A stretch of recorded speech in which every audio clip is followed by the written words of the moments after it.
তারপর dynamic refresh rate, আপনার কম্পিউটারে যেগুলো ভিডিও অডিও ভিজুয়াল যেগুলো দেখছেন এগুলো ডাইনামিক রিফ্রেশ রেটটা যেন রিফ্রেশ রেটটা অনেক ক্লিন থাকে বা ক্রিস্টাল ক্লিয়ার থাকে সেটা চালু করার জন্য এই আপনার ডাইনামিক রিফ্রেশ রেটটা আপনি চালু করে নিতে পারেন। সেটিংসে যেয়ে ডিসপ্লেতে যাবেন,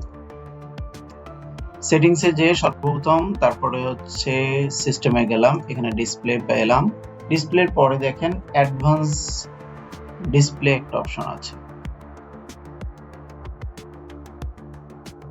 মাল্টিপল ডিসপ্লে, এই যে অ্যাডভান্স ডিসপ্লে, এখানে হচ্ছে দেখেন ডাইনামিক রিফ্রেশ রেট, এই যে ডাইনামিক রিফ্রেশ রেটটা আমার অফ করা আছে। এই ক্ষেত্রে বলেছে dynamic refresh rate is not supported more about dynamic refresh, আমার এটা সাপোর্ট করে না যার বিধায় এটা শো করছে না, এই জন্য এটা হাইড হয়ে রয়েছে। তো আপনার যদি কম্পিউটারে